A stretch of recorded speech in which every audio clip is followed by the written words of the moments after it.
آیت نمبر 25 سے 23 تک میں پھر حضرت نوح علیہ السلام اور ان کی قوم کے حالات بیان ہوئے کہ نوح علیہ السلام نے جب اپنی قوم کو توحید کی دعوت دی اور انکار پر عذاب الہی سے ڈرایا تو قوم کے سرداروں نے ان سے کہا، بھلا کیا کہا؟ کہنے لگے آپ تو ہم جیسے بشر ہیں، تو ہماری طرح ہی ہیں آپ، اور آپ کے پیروکار پسماندہ یعنی غریب لوگ ہیں اور کم عقل لوگ ہیں۔ ہماری رائے میں آپ کو معاذ اللہ ہم پر کوئی فضیلت حاصل نہیں، بلکہ معاذ اللہ ثم معاذ اللہ۔ کہنے لگے آپ تو جھوٹے ہیں، اللہ کے نبی کو کہہ رہے ہیں معاذ اللہ، استغفر اللہ۔ نوح علیہ السلام نے جواب دیا کہ میں اپنے رب کی جانب سے واضح دلیل رکھتا ہوں اور اس نے مجھے رحمت سے نوازا ہے، لیکن تم میرے مقام کو سمجھنے کی صلاحیت نہیں رکھتے، تم اتنی صلاحیت رکھتے نہیں ہو۔ اور پھر ارشاد فرمایا کہ میں تم سے دعوت حق کے صلے میں کسی اجر کا طلبگار نہیں ہوں اور نہ ہی میں اہل ایمان کو اپنے پاس سے دھتکارنے والا ہوں، اور میں نے یہ دعویٰ بھی نہیں کیا کہ میرے پاس اللہ کے خزانے ہیں، اور نہ میں از خود غیب جاننے والا ہوں، اور نہ ہی میں یہ کہتا ہوں کہ میں فرشتہ ہوں، نہ میں یہ کہتا ہوں کہ جن لوگوں کو تم اپنی نظروں میں حقیر جانتے ہو اللہ انہیں خیر سے نہیں نوازے گا۔ فرمایا یہ ٹھیک ہے کہ اللہ بشروں میں سے رسول بناتا ہے، پر جسے بناتا ہے پھر اسے بڑی شانیں عطا فرماتا ہے۔ پہلے دن سے انسان کا یہ مسئلہ ہے، پہلے دن سے انسان کا یہ مسئلہ ہے کہ وہ کہتا ہے میں انسان سے ہدایت حاصل کروں، لیکن رب نے بھی قانون بنایا ہے کہ اللہ تبارک و تعالیٰ بندے پر ہی وحی فرماتا ہے، فرشتوں اور جنوں کو اللہ نے اس منصب کے لیے منتخب نہیں فرمایا۔ قوم نوح نے کہا کہ آپ نے ہم سے بہت بحث کی معاذ اللہ، پس جس عذاب سے آپ ہمیں ڈرا رہے ہیں وہ لے آئیے۔ تو نوح علیہ السلام نے کہا کہ اللہ چاہے گا تو تم پر عذاب بھی آ جائے گا۔ آیت نمبر 37 سے 47 میں بتایا کہ اللہ تعالیٰ کی طرف سے نوح علیہ السلام کو حکم ہوا کہ ہماری نگرانی میں اور ہماری وحی کے مطابق آپ کشتی بنائیے، اور ظالموں کے بارے میں ہم سے کوئی بات نہ کریں۔ حضرت نوح کی خواہش تھی کہ یا اللہ انہیں بھی معاف کر دے، فرمایا یہ ظالم ہے تو میرے نبی ان کے بارے میں مجھ سے کوئی بات نہ کریں، وہ ضرور غرق ہو جائیں گے۔ پھر وہ کشتی بنانے لگے، اور جب ان کی قوم کے سردار ان کے پاس سے گزرتے تو ان کا مذاق اڑاتے۔ یہ آپ کیا کر رہے ہیں؟ آج بھی وزیر مشیر بڑے بڑے لوگ اللہ ماشاءاللہ دینداروں کا مذاق اڑاتے نہیں؟ اڑاتے ہیں کہ نہیں اڑاتے مذاق؟ یہ کن کا طریقہ ہے؟ یہ تو قرآن مجید کہہ رہا ہے کہ حضرت نوح کی قوم جو کافر تھی ان کا طریقہ ہے اہل ایمان کا مذاق اڑانا۔ تو وہ مذاق اڑانے لگے۔ نوح علیہ السلام نے کہا کہ وہ وقت آنے والا ہے کہ جب تمہارا مذاق اڑایا جائے گا اور تمہیں پتہ چل جائے گا کہ رسوا کن عذاب کس پر آئے گا۔ اللہ تعالیٰ نے فرمایا جب ہمارا حکم عذاب آ پہنچا اور تندور ابلنے لگا، تندور سے آگ نکلا کرتی ہے، پانی نہیں نکلا کرتا، پر نوح علیہ السلام کی قوم پر جب عذاب آیا تو پانی تندور سے نکلا، تندور سے اللہ نے پانی نکالا، جہاں سے پانی نکلا نہیں کرتا، تندور ابلنے لگا۔ اللہ اکبر۔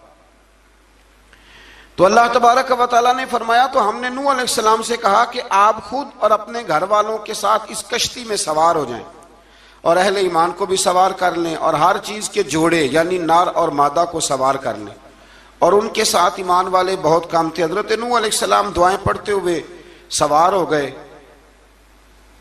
پھر کیا ہوا؟ کشتی انہیں پہاڑوں جیسی موجوں میں لے جا رہی تھی کہ نوح علیہ السلام الگ کھڑے ہوئے اپنے بیٹے سے فرمانے لگے یا بیٹے ہمارے ساتھ کشتی میں سوار ہو جا اور کافروں کے ساتھ نہ رہو۔ اس نے یعنی نوح علیہ السلام کے بیٹے نے کہا کہ میں آپ کے ساتھ نہیں بیٹھوں گا، ابھی کوئی پہاڑ آئے گا تو میں پہاڑ کی پناہ لے لوں گا۔ اگر کسی نیک آدمی کا بیٹا کبھی غلط نکل آئے تو اس کا مطلب یہ نہیں کہ اس نے تربیت ٹھیک نہیں کی، ہاں یہ اعتراض چھوڑ دیں، اس لیے کہ نوح علیہ السلام کا بیٹا کافر ہو گیا۔ اور جب سیلاب نظر آیا تو اس سے کہا کہ آجا سوار ہو جا، تو کہنے لگا میں نہیں بیٹھوں گا، میں تو کسی پہاڑ کی پناہ لے لوں گا اور میں اس کے اندر چھپ جاؤں گا اور وہ پہاڑ مجھے پانی سے بچا لے گا۔ نوح علیہ السلام نے کہا آج اللہ کے حکم کے سوا کوئی بچانے والا نہیں ہے سوائے اس کے جس پر اللہ رحم فرمائے۔ پھر ان دونوں کے درمیان موج حائل ہو گئی، ایسے ایک موج اٹھی اور حضرت نوح کا بیٹا ڈوب گیا.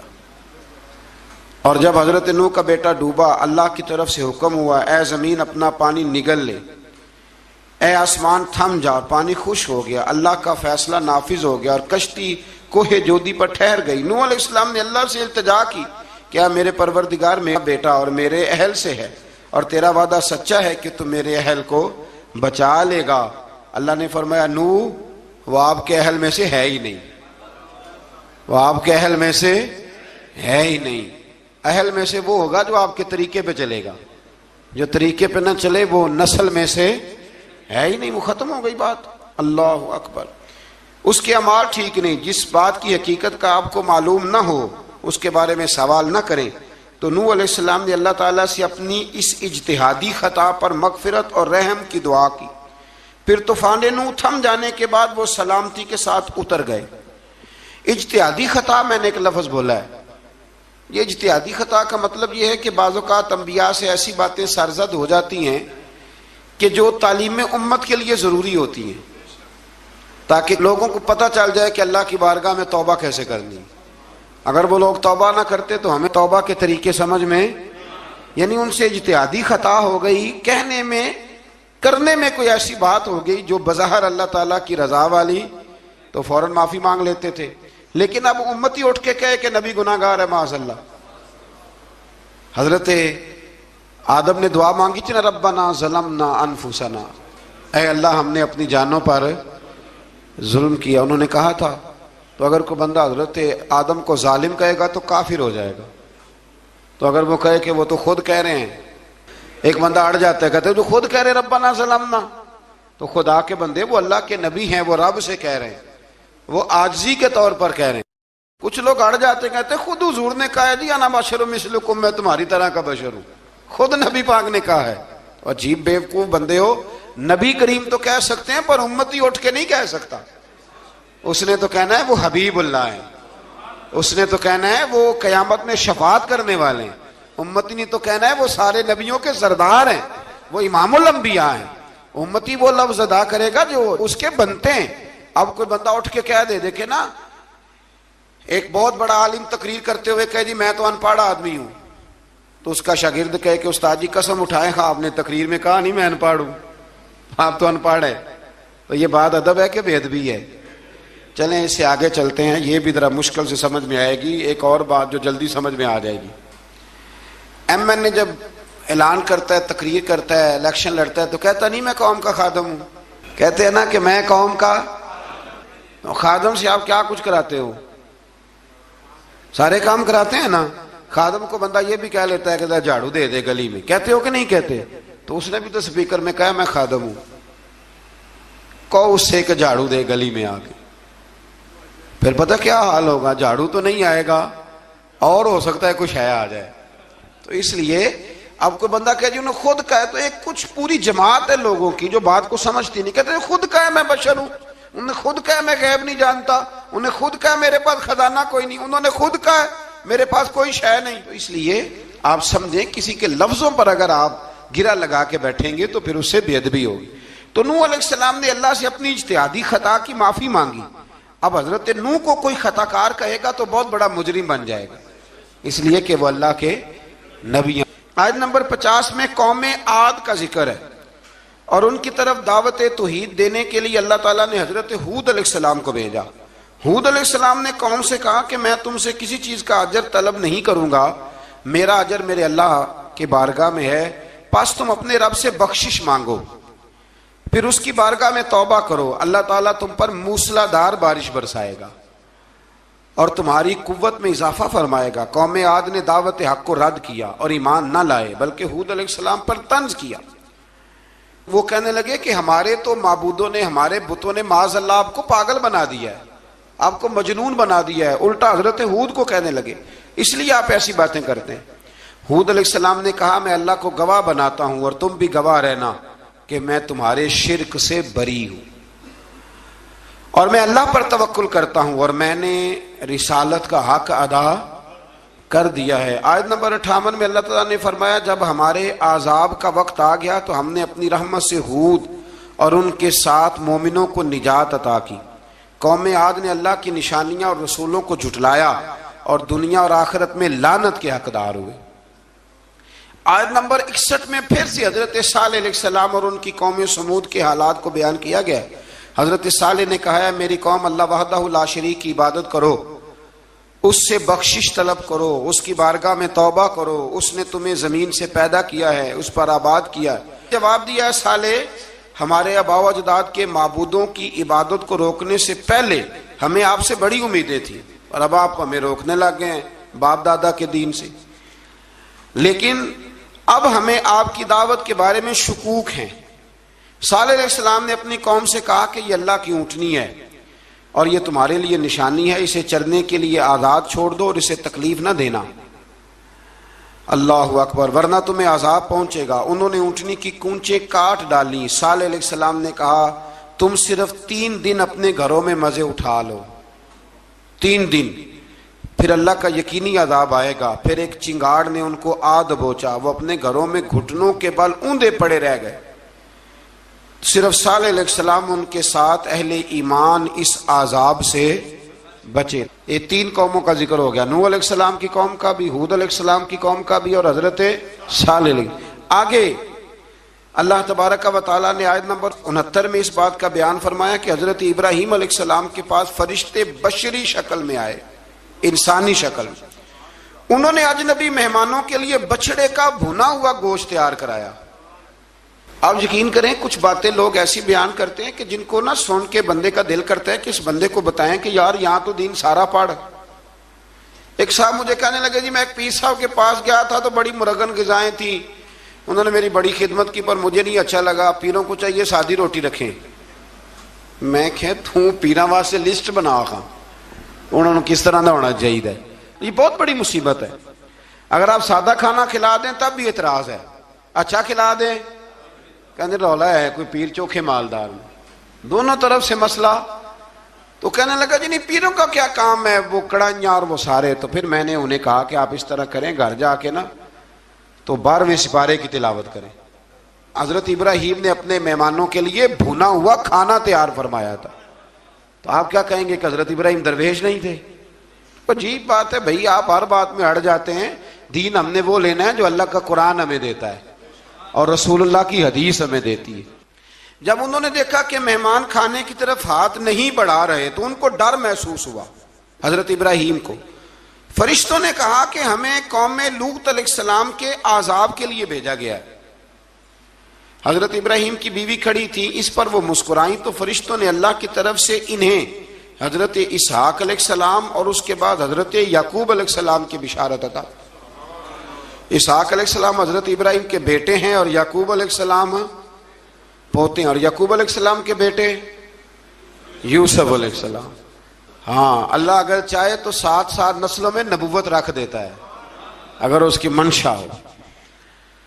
تو حضرت یعقوب کی بشارت دی۔ انہوں نے حیرت سے کہا کہ ہم دونوں میاں بیوی تو بوڑھے ہیں، اس عمر میں اولاد کیسے ہوگی؟ تو فرشتوں نے جواب دیا اے ابراہیم کے گھر والو، تم پر اللہ کی رحمتیں اور برکتیں ہوں، اللہ کی قدرت پر تمہیں کیوں تعجب ہے؟ اللہ فرماتا ہے کہ بیٹے کی بشارت سن کر ابراہیم کا خوف دور ہو گیا، اور پھر وہ قوم لوط کے بارے میں گفتگو کرنے لگے۔ ابراہیم بہت بردبار، اللہ سے آہوزاری کرنے والے اور اس کی طرف رجوع کرنے والے تھے۔ اللہ تعالیٰ نے حضرت ابراہیم علیہ السلام کو فرمایا اے ابراہیم اس گزارش سے آپ گریزاں رہیں، اس کا یقینی فیصلہ ہو چکا ہے اور ان پر نہ ٹلنے والا عذاب نازل ہو کے رہے گا۔ وہ کیا گناہ کرتے تھے؟ لوط علیہ السلام کی قوم میں میں نے بتایا تھا، مرد مردوں سے بدفعلی کرتے۔ تو حضرت ابراہیم نے بھی عرض کی، بار بار گزارش کی، بحث کی کہ اللہ مہربانی فرما ان کا عذاب۔ آپ دیکھیں نبیوں کے حوصلے کتنے بڑے ہیں، قومیں تنگ کرتی ہیں اور طرح طرح کی باتیں کرتی ہیں، اور پیغمبر پھر بھی کہتے ہیں یا اللہ مہربانی فرما، اے اللہ ان سے عذاب۔ آیت نمبر 77 میں حضرت لوط علیہ السلام کی قوم کی بدعمالیوں اور لوط علیہ السلام کے اپنی قوم کو بدعمالیوں کے باعث فرشتوں کی آمد، قوم کے بدعمال لوگوں کے دوڑ کر آنے اور حضرت لوط کو ان کے سمجھانے اور ان کے انکار پر مضطرب ہونے کا ذکر ہے، جس پر فرشتوں نے حضرت لوط کو تسلی دی کہ آپ فکر نہ کریں، ہم آپ کے رب کے فرشتے ہیں، یہ آپ اور ہم تک نہیں پہنچ سکیں گے۔ آپ رات کے آخری حصے میں قوم کی طرف توجہ کیے بغیر ہجرت فرما لیں، اس لیے کہ صبح کے وقت ان پر عذاب آئے گا۔ جب اللہ کا عذاب آیا تو اس نے بستی کے اوپر کے حصے کو نیچے کر دیا اور قوم لوط کے اوپر اللہ کی طرف سے لگاتار نشان زدہ پتھر برسائے گئے، لگاتار پتھر آئے۔ آیت نمبر 84 میں اللہ تعالیٰ نے حضرت شعیب علیہ السلام اور ان کی قوم کا ذکر فرمایا ہے اور ان کے جرائم کو بیان کیا گیا ہے۔ وہ ناپ تول میں کمی کرتے تھے، دوسروں کو چیزیں کم تول کر دیتے تھے۔ اللہ تعالیٰ نے ان سے فرمایا کہ فساد فی الارض سے باز آؤ اور اپنے سے پہلے سرکش امتوں کا انجام دیکھ لو۔ جب حضرت شعیب کی نصیحتوں کا ان پر اثر نہ ہوا تو پھر اللہ تعالیٰ نے انہیں بھی عذاب سے ہلاک کر دیا۔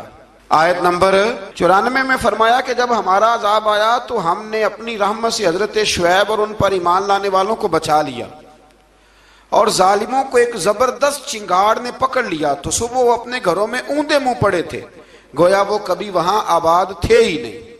آیت نمبر 96 میں حضرت موسیٰ علیہ السلام کو عطا کیے جانے والے 9 معجزات کا ذکر ہے۔ پھر فرعون اور اس کے پیروکاروں کے باطل روش کے باعث ان کی ہلاکت کا بھی ذکر فرمایا، اور دنیا اور آخرت میں انہیں ملعون یعنی لعنتی قرار دیا۔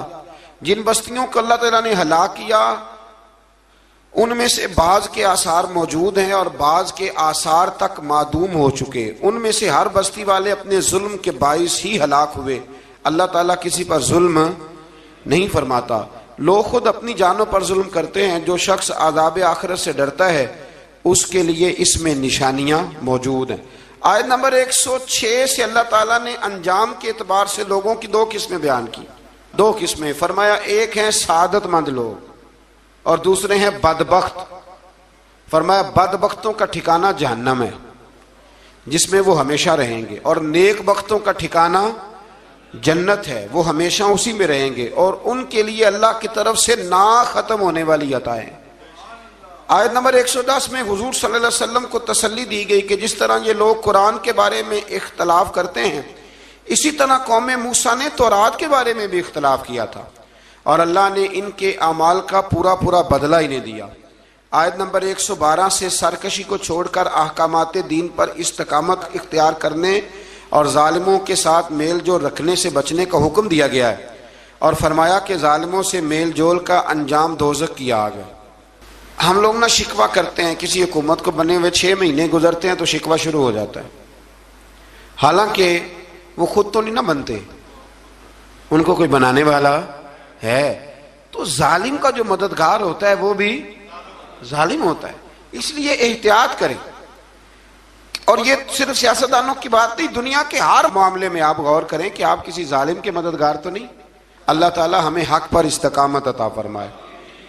آیت نمبر 114 میں دن کے دونوں طرفوں میں اور ابتدائی رات کے کچھ حصے میں اللہ تعالیٰ نے نماز قائم کرنے کا حکم دیا ہے، رات کے کچھ حصے میں بھی نماز پڑھنی چاہیے، اور یہ بھی بتایا کہ بے شک نیکیاں گناہوں کو مٹا دیتی ہیں، اور یہ نصیحت قبول کرنے والوں کے لیے نصیحت ہے۔ آیت نمبر 120 میں اللہ تعالیٰ نے فرمایا کہ ہم آپ صلی اللہ علیہ وسلم کو رسولوں کی تمام خبریں آپ کے دل کی تسکین اور تقویت کے لیے بیان کرتے ہیں، اور ان میں مومنوں کے لیے نصیحت اور عبرت ہے کہ ان ساری باتوں سے عبرت پکڑ لو۔ بچہ صرف وہی جو اللہ کے نبیوں کے طریقے پہ چلا اور نبیوں کے ساتھ رہا، باقی بچ سکے نہیں۔ اللہ تعالیٰ کی طرف سے توحید و رسالت اور وقوع قیامت کے دلائل بھی ہیں۔ آیت نمبر 123 میں فرمایا کہ آسمانوں اور زمینوں میں سب غیب اللہ ہی کے ساتھ مختص ہیں، اور ہر کام اسی کی طرف لوٹایا جاتا ہے۔ آپ اسی کی عبادت کیجئے، اسی پر توکل کیجئے، اور آپ کا رب لوگوں کے اعمال سے غافل نہیں ہے۔ اسی پارے میں نا آگے سورۃ یوسف شروع ہو رہی ہے، اس کو اللہ تعالیٰ نے کہا ہے کہ یہ بڑا پیارا قصہ ہے، احسن القصص کا، قصوں میں سونا قصہ۔ تو یہ کچھ 12ویں پارے میں اور کچھ 13ویں پارے میں ہے۔ میں نے یہ ارادہ کیا ہے کہ یہ ایک ہی دن پوری بیان کی جائے۔